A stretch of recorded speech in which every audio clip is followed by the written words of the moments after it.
Ya, pastikan dapat sebelum Ramadan.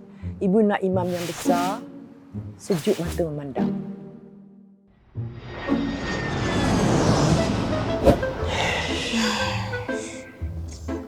Betul ke apa yang kita buat ni, Long?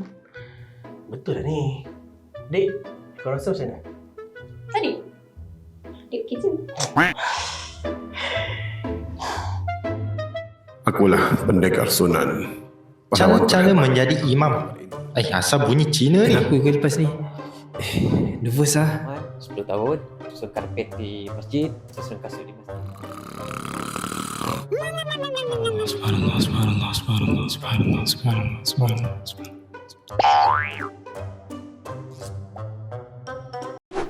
Okey. Boleh perkenalkan diri? Assalamualaikum semua. Saya Ahmad, 56 tahun. Saya boleh makan nasi pakai chopstick. Ada rupa. Tapi macam tak cukup besar. Nama saya Karim. Saya 55 tahun. Saya tak pelat R. R.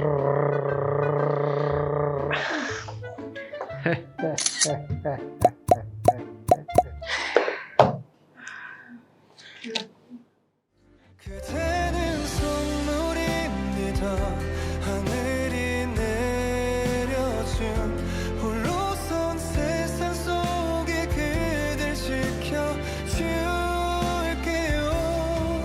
어느 날 문득 소나기처럼 내린. Okey, sila duduk. Terima kasih. Saya mula Okey. Okey, baik. Assalamualaikum. Assalamualaikum. Nama saya Naim, umur 25 tahun. Jadi, saya ingin masuk ke dalam imam muda ni kerana saya rasakan yang... Ini bukan program nak cari imam muda. Bukan. Bukan. Bukan kan? Bukan. Ini kita nak cari imam Ramadan. Imam Ramadan? Ke salah tempat ni? Mungkin saya salah bilik. Mungkin saya salah bilik. Betul. Okay, saya minta maaf. Okey. Okay, baik. All the best. Okay, terima kasih. Yang penting jangan salah bilik. Okay, baik. Terima kasih. Assalamualaikum. Assalamualaikum. Macam mana ni? أنعمت عليهم غير المغضوب عليهم ولا الضالين.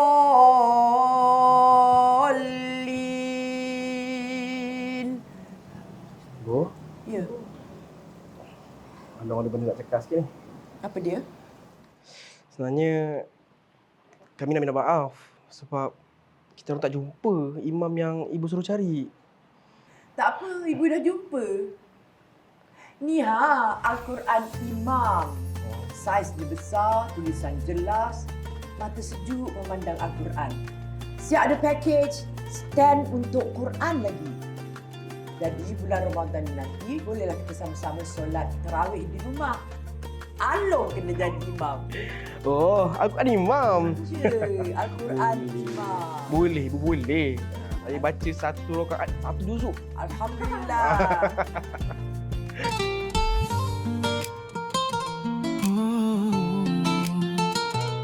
Kaya bistari mengimu. Usaha kecil datang dari hati, membawa cahaya yang menerangi. Buku-buku penuh makna dan erti, menuntun jiwa ke jalan yang diredai. Karya bestari ilham tiada